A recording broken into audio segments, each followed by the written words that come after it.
It was 1986, and America gathered around their TVs, eager to watch the Challenger shuttle touch the sky. A bright plume replaced hope, and stunned silence spread across living rooms and schools. But today we ask, what if everything you thought you knew about that day was wrong? What if the official story only scratched the surface of the truth?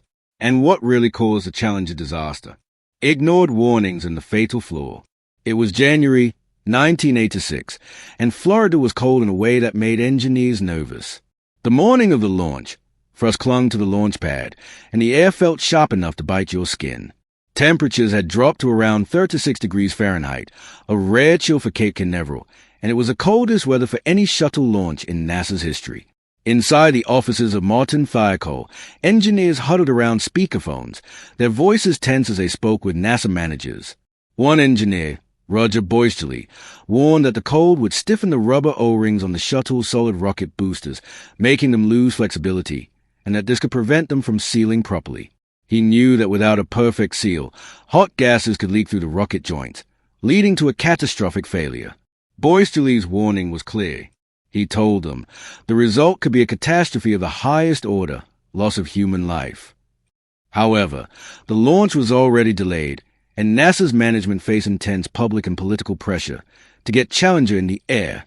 There were school children across America waiting to watch Krista McAuliffe, the first teacher set to fly in space, and delaying the launch again felt like a blow to the agency's image. NASA's managers pushed back on the engineers, asking for data that did not exist rather than listening to the engineers' concerns. Engineers at Thiokol were urged to reconsider their objections. In a call that would later haunt them, Thiokol's management reversed the engineers' recommendation and told NASA to go ahead. The launch would proceed on the coldest morning in shuttle history. The O-ring was a simple piece of rubber, but it was responsible for sealing the sections of the solid rocket boosters, keeping the burning gases from escaping. On a warm day, the O-rings would flex and create a tight seal, but in freezing temperatures, the rubber would harden and lose elasticity, creating tiny gaps. It only took one of these gaps to let hot gases escape, creating a flame that could burn through the booster's casing and ignite the external fuel tank. Physicist Richard Feynman, who joined the Rogers Commission investigating the disaster, demonstrated this flaw in a way that cut through the technical jargon. In a televised moment, Feynman dipped a piece of the O-ring material into a glass of ice water, showing how the rubber lost its flexibility when cold. Holding up the hardened rubber, he said, "I believe that has some significance for our problem." During the launch, just 73 seconds after liftoff, a puff of black smoke appeared near the right solid rocket booster, exactly where engineers had feared the O-ring would fail. A flame escaped, and it struck the massive external fuel tank. The hydrogen fuel ignited, creating a fireball that tore the Challenger apart in front of the eyes of millions, including classrooms filled with children who were watching live, expecting to see a moment of triumph. What is striking about this tragedy is how it wasn't simply an engineering accident, but a management culture failure. NASA had developed a belief that they could manage risks by pushing the limits of the shuttle's safety margins to maintain the launch schedule. They saw previous launches with minor O-ring erosion as proof that the system could tolerate it.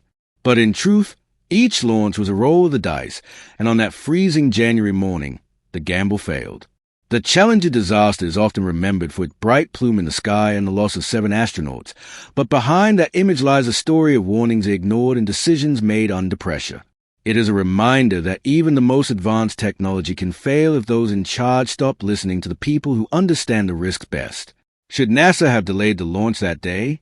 Should the engineers have fought harder to stop it? Or was the pressure too great for anyone to stand in the way? But here's the thing. Most people think the Challenger was destroyed instantly in an explosion, but that's not what really happened. The truth about what took place in those 73 seconds and what happened to the crew is even more shocking, and it changes how we see this tragedy forever. The myth of the explosion and instant death. People remember a bright fireball in the sky on that January morning in 1986. They remember the silence that followed as smoke trails twisted above Cape Canaveral, and parents turned off TVs while teachers pulled blinds down in classrooms. Everyone thought they had just seen an explosion, a violent incident that took the lives of 7 astronauts. But that is not exactly what happened. The Challenger did not explode in the way most people imagine.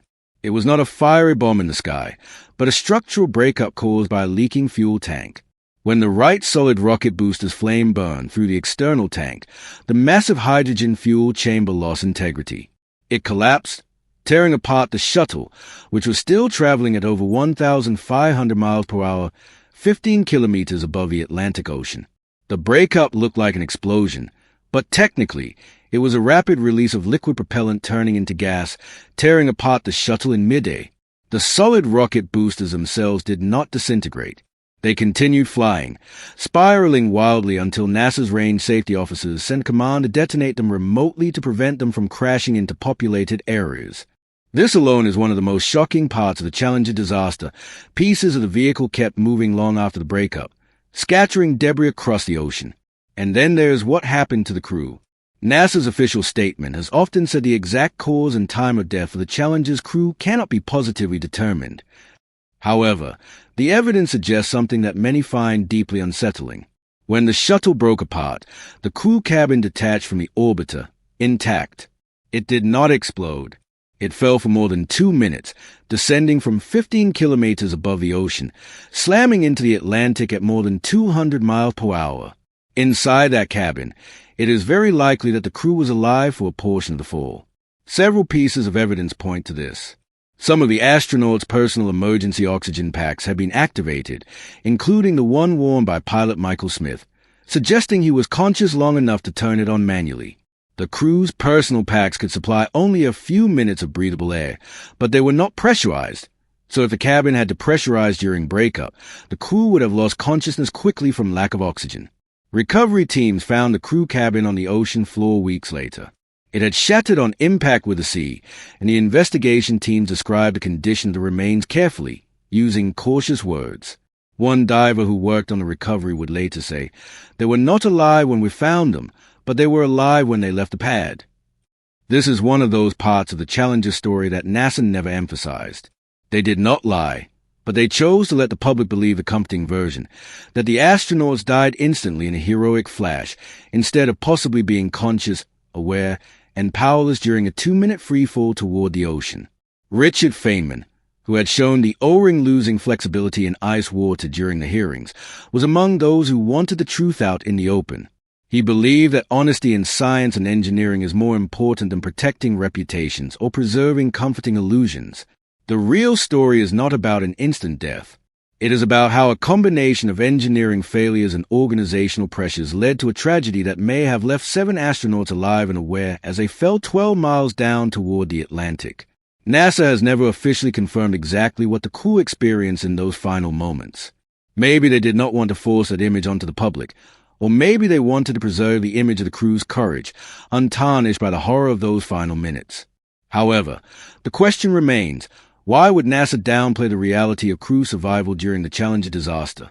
Was it to protect the families from additional grief, or to shield the agency from the outrage that might follow if people understood how close those astronauts came to surviving, only to be failed by a preventable disaster? What do you think? Should NASA have told the public everything, even if it hurt more? And here is something even more hidden from the public eye. The Challenger's remains were not just lost forever in the sea. They were recovered, studied, and stored, and some say there is more to that story than NASA has shared. What happened to the wreckage, and what secrets might it still hold?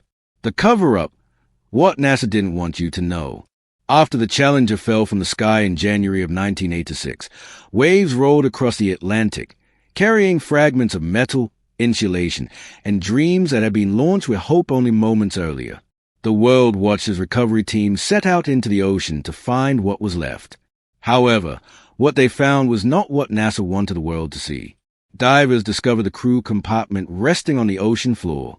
It had broken open on impact, but parts remained hauntingly intact. Helmets still held pieces of ears and scalp. Some seat restraints were still secured, showing that crew members remained strapped in, waiting in those final moments. However, as these discoveries came in, NASA's approach shifted. They moved quickly to control the narrative, managing what the public would know and what would remain hidden. The Miami Herald's Dennis E. Powell began pulling at the threads of this quiet secrecy. His reporting found that NASA staff, including those working closely with the families, were encouraged to maintain a careful script, avoiding any mention of the condition of the remains or details about the crew's final moments. Powell's investigations showed that some at NASA worried about the family's pain. In contrast, others feared how the public might react if the truth came out. Imagine working in the recovery team, seeing helmets with clear evidence that the crew did not die instantly, only to be told to say nothing. It was not just about protecting the families. There was a fear of backlash, lawsuits, and shattered trust in an agency that promised safety and adventure. NASA, already under fire for ignoring engineering concerns, now faced a deeper ethical conflict. Protect its public image, or tell the whole truth, no matter how painful. The New York Times later reported that NASA's internal culture pushed some employees to downplay or avoid sharing the worst details with families and the media. During anniversary remembrances, official coverage spoke of bravery and the tragedy of the Challenger, but few of these events ever address the reality that the crew likely lived conscious during the fall, only to die from oxygen deprivation before impact. It was an institutional decision, one layered in the fear of what complete transparency might do to NASA's already battered reputation. In the 1980s, spaceflight was a symbol of national pride, and the Challenger disaster was a national wound. The truth about the crew's condition and survival was a scab that NASA, and by extension, the government, did not want to pick open on live television or in public hearings. Was this a conspiracy, or was it simply the institution's instinct to protect itself while claiming it was protecting the families? Perhaps it was both. Documents, interviews, and testimony collected later suggest that while some inside NASA were desperate to be transparent, the larger system moved to keep details locked away, letting the myth of instant death replace the horror of a 2-minute fall into darkness. In one of his articles, Dennis E. Powell pointed out that official NASA channels would say the cause of death could not be determined, but internal documents and first-hand accounts suggested a clearer story. The crew, strapped in, conscious, falling, was a reality too heavy for the morning news. It was easier for NASA to let people believe the astronauts died in an instant blaze, heroes in a flash, rather than victims of a failure they saw coming. How do institutions handle tragedies when the truth could shake public trust? Do we deserve every detail, no matter how heavy, or do we accept that sometimes the story we are given is edited for our comfort, and maybe for theirs? What do you think? Should NASA have told everything to the families in the world, or was protecting them from those images the right call? But what happened to the Challenger itself? Some wreckage was recovered, studied, and quietly stored away, but not everything was found. What remains of the Challenger today, and what secrets might still be resting beneath the waves? The lost wreckage and lingering mysteries. In the winter sun of January 1986, the Challenger rose into the sky, leaving behind a trail of white that curled above the Atlantic. When the shuttle broke apart, pieces fell for miles, splashing into the cold sea that waited below. Recovery ships launched within hours, racing to gather what they could, lifting twisted metal and charred fragments from the waves. Yet, even after months of searching, more than half of the Challenger remained hidden beneath the ocean. Divers marked coordinates and guided cranes to pull up landing gear and heavy panels. They brought up the crew cabin, still recognizable in parts, and they recovered helmets, flight manuals, and pieces of the rocket boosters. Yet the sea held on to the rest. It was as if the Atlantic became a second grave, one that refused to give back all that it had taken. Years passed, and the story of Challenger turned into a memorial, its pieces stored quietly in silos near Kennedy Space Center. But the ocean's secrets remained untouched until 2022, when a documentary team stumbled upon something unexpected. While filming off the coast of Florida for a different story, they noticed a large, man-made structure resting on the seabed. It was covered in sand and marine growth, but the edges and shape were unmistakable. It was a piece of Challenger, lying quietly in the dark, waiting to be seen. NASA confirmed the discovery, adding it to their records, but even now, they estimate that about 40% of the shuttle's remains are still out there, scattered in the sand, held in canyons of silt and coral, far from the reach of divers and cameras. This physical loss mirrors the loss of transparency that followed the disaster.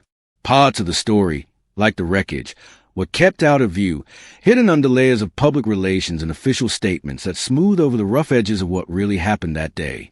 When we think about the Challenger, we remember the plume of smoke in the sky, the shocked faces of families watching from the ground, and the words of President Reagan that night. We don't see the pieces still lying beneath the waves, pieces that might still hold answers to questions no one has asked in years. We don't see the logs and recordings, the data that might show exactly what the crew experienced in those final moments as they fell 12 miles toward the sea. There's a haunting quiet around the Challenger's missing parts, as if they are waiting for someone to come back for them, to lift them into the sun once more and ask the questions that were left unspoken. What stories would those pieces tell if they were found tomorrow? What would we learn about the Challenger's final seconds, and what would it change about how we see the mission and its crew? It makes you wonder what else is out there, waiting to be discovered, not just in the ocean but in the archives, in sealed boxes and reports marked confidential, in conversations that were never recorded. Sometimes, history hides in plain sight, and sometimes it sinks to the bottom of the ocean, waiting for the day when someone is ready to see it. What do you think might still be hidden in the wreckage of the Challenger? Do you believe there are answers lying beneath those waves, or are there truth that will stay silent forever? But what happened after Challenger fell? How did this disaster change NASA, and what did it mean for the future of space travel and every mission that came after? The Challenger disaster's impact. The morning Challenger fell, America paused. That day, it left more than debris on the Atlantic waves. It left a question that echoed in every conversation about space. What went wrong, and how do we prevent it from happening again? In the months that followed, the Presidential Commission, known as the Rogers Commission, examined every piece of the wreckage and every decision made in the days leading up to the launch. They called for changes in NASA's management structure, stricter engineering oversight, and the establishment of an Office of Safety, Reliability, and Quality Assurance to ensure technical voices could never again be ignored. Engineers who had tried to warn of the risk before launch became symbols of the quiet power of whistleblowing, showing how a single voice could carry the weight of lives and history if only someone would listen. NASA changed how it approached risk, taking a culture that once saw safety as a checkbox and transforming it into a conversation at every level, from engineers to mission control. But the Challenger also left a deeper imprint, shaping how the public viewed space travel, replacing boundless optimism with a sober respect for the dangers that came with leaving Earth. What lesson from Challenger do you think matter most today? Let me know in the comments, and let's see how we continue to learn from history's hardest moments.